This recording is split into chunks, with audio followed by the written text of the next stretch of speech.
Hey everyone. Don't forget to subscribe and share your thoughts in the comments. I'd love to know what you think about the characters and their choices. Enjoy the story. I never thought I'd be in this situation. I've been married to James for 5 years, and up until recently, everything seemed fine. Maybe even more than fine. I mean, sure, the spark wasn't what it used to be, but we were comfortable, right? Comfortable. That's the word I kept telling myself. Comfortable. James is a great guy. He's a lawyer, smart, reliable. The kind of man you want to bring home to your parents. And he's been a good husband. He's attentive, loving, doesn't give me any reason to doubt him. We never had huge fights, never had the kind of drama you read about in those cheating stories. We were just stable. Which, I guess, is both a blessing and a curse. But recently, I couldn't shake the feeling that something was missing. I think I'd been feeling it for months, but I didn't want to admit it to myself. The thrill had faded from our relationship. The excitement I used to feel when he kissed me or when we'd make plans for the weekend had turned into routine. Don't get me wrong, I love James, but there was a part of me that longed for something else, something more alive. Then came the bachelorette party for Emily. Emily's my best friend, and I'd been helping her plan her wedding for months. We were getting closer to the big day, and she wanted the ultimate. Last hurrah. Before she settled down, I was excited to celebrate with her, but deep down, I had this nagging feeling that it might be more than just a fun night out. I wasn't sure if I was looking for a distraction from my own life, but it's like I knew, somehow, that this night would be a chance to escape, to do something different. Something I could enjoy without the weight of responsibilities. I talked myself into it. It's just one night. It's harmless. The night of the bachelorette party finally came, and I was ready. We started at a fancy rooftop bar, sipping cocktails, laughing about old times, reminiscing about the wild things we used to do. Emily, the bride-to-be, was glowing, thrilled by the attention. I felt happy for her, but also envious. I didn't want to admit it, but I was. She was free, young, and about to step into a whole new chapter of her life.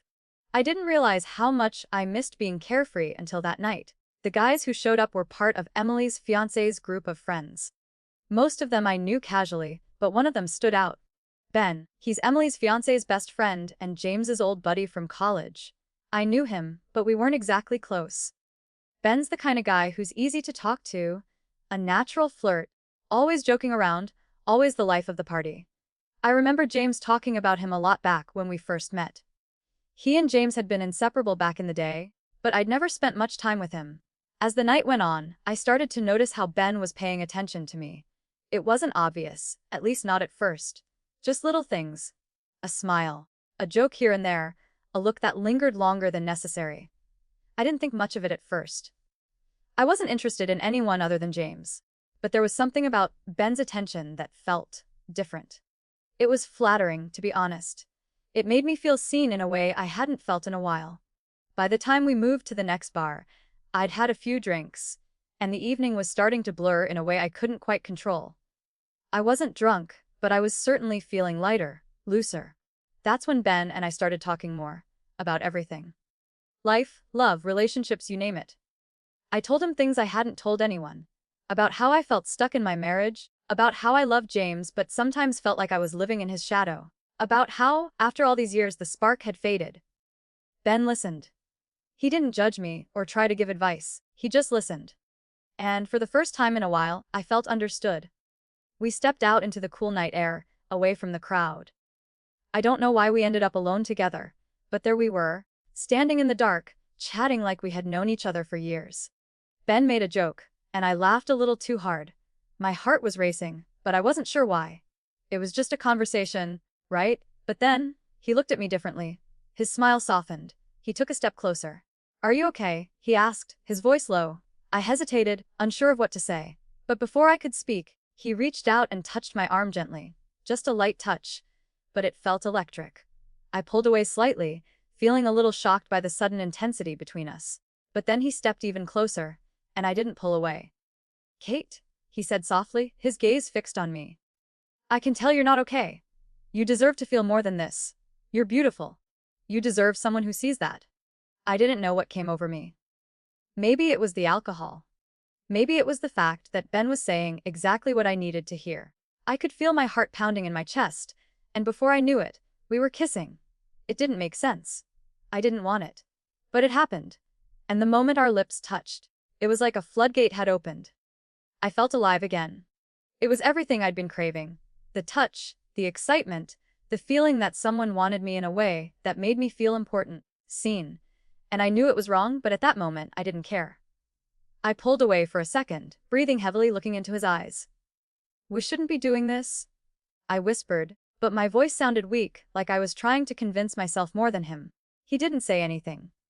Instead, he kissed me again, more urgently this time. And in that moment, I forgot about everything. James, my marriage, the life I had built. It all faded away as I gave in to something I had long been missing. But even as I kissed him back, a small part of me was screaming, "What are you doing?" Yet, I didn't stop. That night, Ben and I found a quieter spot away from everyone else. There were no words, just the need for something different, something new. I don't even remember how we ended up in that private space. I didn't care.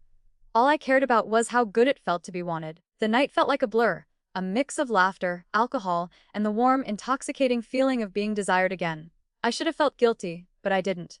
Not then, anyway. I kept telling myself it was just a moment. A mistake that would never happen again. But as Ben and I spent more time alone, it became clear to me that it wasn't just a random slip-up. There was something more. I couldn't tell you exactly when the shift happened. One minute, we were laughing about a silly joke, and the next, we were caught up in something I never expected. I remember how the room felt different when it was just us, how everything else faded away, and the only thing that mattered was how close we were standing. It was like everything was happening in slow motion. We ended up back at the hotel, where the rest of the group was still partying. There was no plan. There wasn't even an attempt to hide what was going on. Ben was easy to be around, and in that moment, I needed him. I needed to feel something that wasn't my routine life with James. So, when Ben kissed me again, I didn't pull away. I let him, and I kissed him back. "I've wanted this for so long," Ben said between kisses, his hands gently tracing the side of my face. I froze. The words caught me off guard, but I didn't pull away. "What do you mean?" I asked, my voice barely a whisper, still struggling to make sense of everything happening. "I don't know," he replied, his lips grazing my ear. "But I can't stop now. I've never been able to stop thinking about you.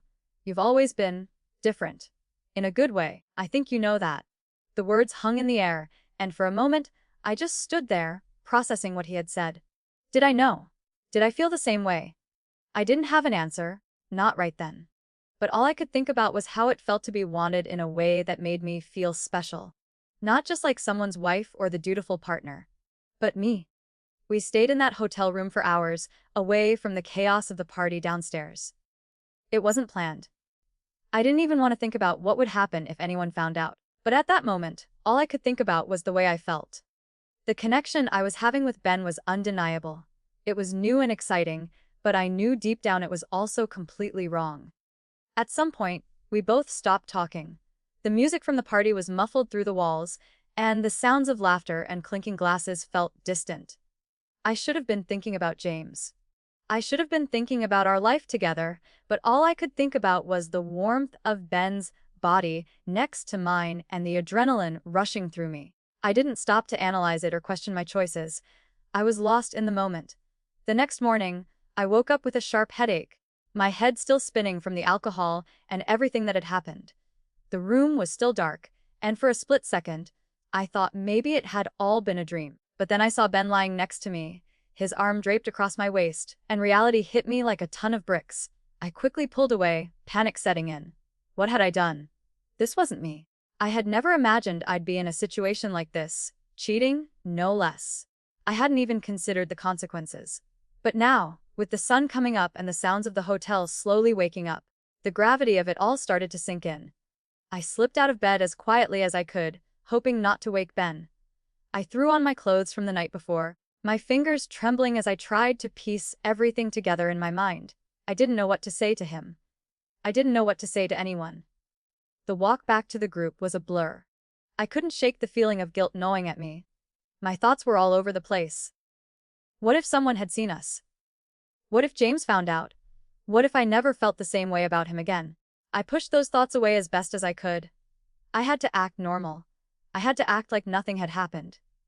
When I got back to the group, Everyone was still in high spirits. Emily was still buzzing with excitement, planning the rest of the wedding details. The other girls were chatting, laughing, taking pictures. It felt like nothing had changed. But everything had changed. I had changed. I spent the rest of the day avoiding Ben. I knew I couldn't face him again. Not yet. I was still in shock, still trying to process everything. He didn't make any moves to approach me either. I wasn't sure if it was because he was respecting my space, or if he was just as confused as I was. By the time the night came, I was exhausted. Mentally, physically. The party was over, and we all said our goodbyes, heading our separate ways. But the entire drive home, I couldn't stop thinking about what had happened. What did it mean for me? For James? What would I tell him? When I finally got home, I slipped into the house as quietly as I could, hoping James wouldn't be awake. But as I walked through the door, I heard his voice from the living room. Kate. I froze. My heart started to race. There was no way to avoid this. The truth was going to come out sooner or later, and it seemed like sooner was the more likely option. James appeared from around the corner, his eyes scanning my face. How was the party? I didn't know how to answer. What could I say? Should I lie? Or should I tell him the truth? The truth felt like it would break everything. I wasn't ready for that. It was fine, I said, my voice sounding shaky even to me. He looked at me for a long moment, his eyes narrowing slightly, as if he was sensing something was off. You look different.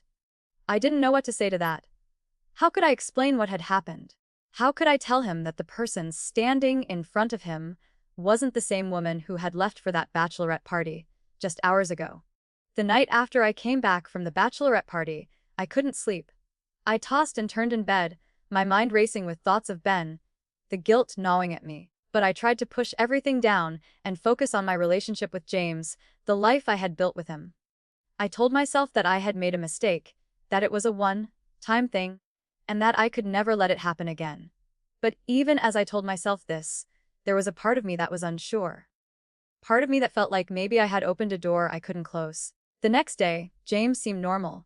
He kissed me goodbye as I left for work, asked how my morning had gone, and even complimented my outfit. I kept up the facade, pretending everything was fine, but inside, I was falling apart. The guilt was suffocating, but I couldn't talk to him. How could I explain what I had done? But I wasn't prepared for what would happen next. It was a regular evening when James came home from work. He was in a good mood, had a busy day at the office, but nothing out of the ordinary. He kissed me on the cheek, told me he was hungry, and we decided to order dinner. We sat at the kitchen table, talking about our day, as if everything was fine.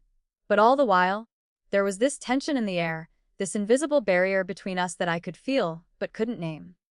After dinner, James went to grab something from his desk in the study. He had this habit of organizing papers and clearing out old files whenever he had free time, a way for him to unwind. I didn't think much of it, until I heard him call my name from the other room. Kate, come here for a second. His voice sounded strange. I walked into the study, trying to mask my nervousness. James was standing at his desk, holding my phone in his hand. It was obvious that something wasn't right.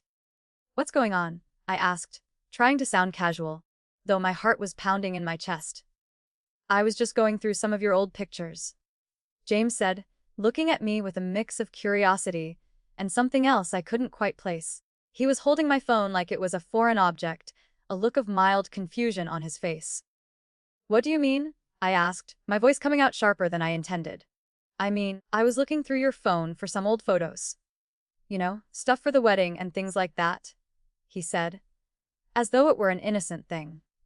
But then his eyes locked onto me, and I found something? My stomach dropped. I could feel my face go pale, but I tried to hold it together. What do you mean? What did you find? James didn't immediately answer.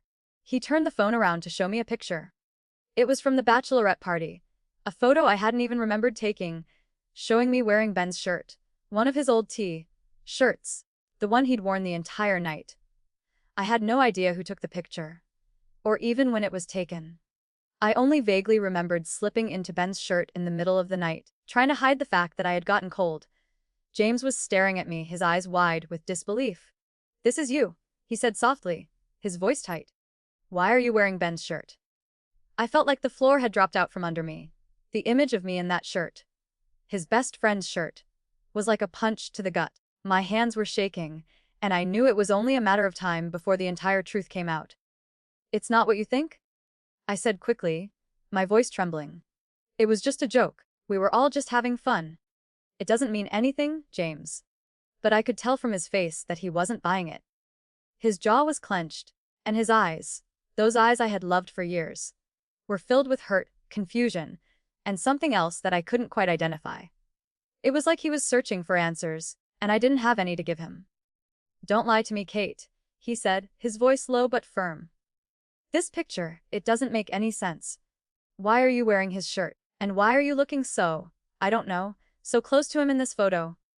"I didn't mean for any of this to happen," I said, tears welling up in my eyes. "It was a stupid moment. I didn't think. It was just a party. You don't understand." His eyes narrowed, and I could see the hurt on his face, but there was something else there too. A mixture of anger and disbelief. "So, you did something, didn't you?" he asked, his voice barely a whisper. I didn't know how to answer. There was nothing I could say that would make it okay, and I knew he could see right through the excuses. He was always good at seeing past the facade I put up, and right now, there was no way to hide the truth. "I made a mistake, James," I finally admitted, my voice breaking. "I did something I shouldn't have. I let myself get carried away, and I betrayed you." The words hung in the air like a weight that I couldn't shake off. I could see his face fall, and for a moment he just stood there, motionless, as if trying to process what I had said. I could feel the room getting colder, the silence between us thick and suffocating. "Why, Kate?" he asked, his voice quiet but filled with so much pain. "Why would you do this? To me? To us?" "I don't know," I whispered, shaking my head. "I was lonely, James. I don't know what happened. It was like I was looking for something I didn't even know I needed. And then it just happened. I didn't want to hurt you. I never wanted to hurt you." James didn't say anything for a long time. He just stared at me, his eyes still full of disbelief, and I could see the hurt in them. I had hurt him. I had betrayed him, and I knew it. Finally, after what felt like an eternity, he let out a shaky breath. "I don't know what to say right now, Kate. I need time. I don't know if I can just forgive you for this. I need to think." "I'm sorry," I said again, my voice barely audible. "I'm so sorry." But I knew that sorry wasn't going to fix this. The damage had been done, and now everything was changed. As James walked out of the room, I sat there, staring at the photo on the screen. That image of me, wearing Ben's shirt, was a stark reminder of everything I had lost. Everything I had thrown away. And in that moment, I realized that nothing would ever be the same again. The silence in the house was deafening after James walked away. I stood there for what felt like an eternity, staring at the screen of my phone, the image of me in Ben's shirt frozen in time. It was a haunting reminder of everything I had done, everything I had broken. I hadn't expected him to say much, but I also hadn't expected the look of utter disbelief in his eyes. It was as though I had shattered something in him that couldn't be fixed, and maybe I hadn't fully realized it until that moment, but I had. I had betrayed him in a way that went beyond the physical. I had betrayed the trust we'd built, and that was something that, once broken, might never come back. I sat on the couch for a while, the room still and cold. My mind was spinning. I knew I had to talk to him, had to somehow explain everything, make him understand. But the truth was, I didn't even know how to explain it to myself, let alone him. A few hours passed, and he still hadn't come back. I didn't know where he was, and part of me didn't want to know. The thought of him being out there, somewhere, thinking about what I had done to him, felt like a weight I couldn't bear. Then, my phone buzzed. It was a text from James. "I'm staying at Mark's tonight. I don't know what to say to you right now. I just need space." The words hit me like a slap to the face. He didn't want to talk to me. He didn't want to be around me. And in a way, I understood it. I didn't deserve his forgiveness. Not yet, not after everything. But the realization that he was seeking comfort from someone else, that he didn't want to be anywhere near me, was a dagger to my heart. I stared at the message for a long time, my hands shaking as I typed a response. "Please, James. I'm so sorry. I don't expect you to forgive me right away, but can we at least talk? I need to explain what happened." I waited for what felt like forever for him to respond. But after a few minutes, I saw the 3 dots pop up on my screen, and my heart skipped a beat. "I don't know if I want to hear the explanation. I'm so angry at you, Kate. And hurt. I don't know if I can ever trust you again. That was it. His words were like a final verdict. No more trying to soften the blow, no more pretending everything would be okay. The hurt in his message was raw, and it hit me in a way that no apology or excuse ever could. I let out a shaky breath, my face buried in my hands. I had never felt so alone. I knew I had broken something precious, and now I had no idea how to fix it. I had lost James in the most painful way possible, and now all I could do was watch it slip through my fingers. I didn't want to believe it, but deep down, I knew I had lost him. I had lost us. The next few days passed in a blur. I didn't hear from James, not really. He checked in occasionally, asking if I needed anything, but there was no warmth in his words, no love. It was like he was going through the motions, trying to be polite, but there was nothing behind it. Every conversation felt like a wall between us. Finally, after 3 days of awkward silence and tense exchanges, James came home. He looked exhausted, like he hadn't slept properly in days. His face was pale, and his eyes were dark with fatigue. But there was something else there too.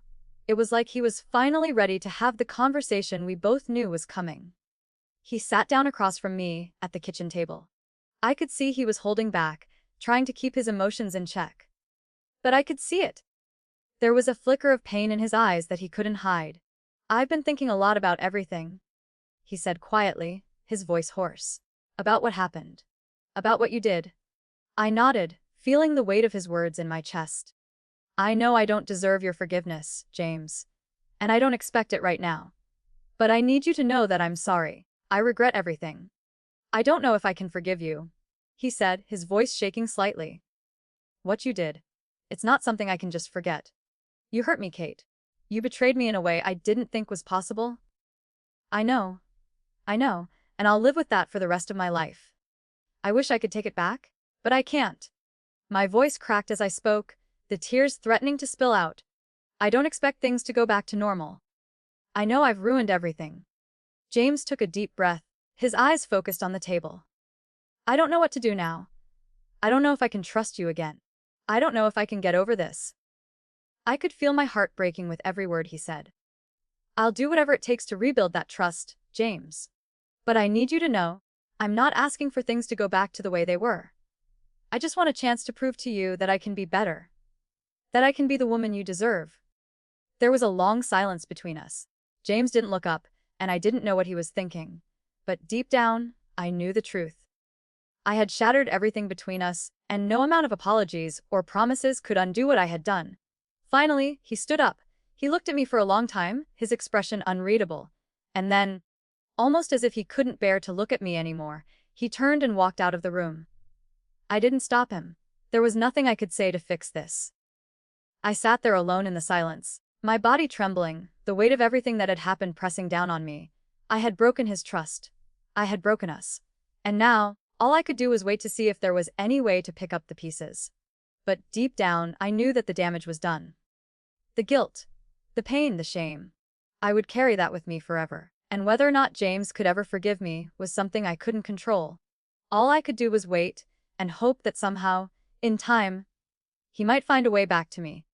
But I knew it wouldn't be easy. It might never be the same.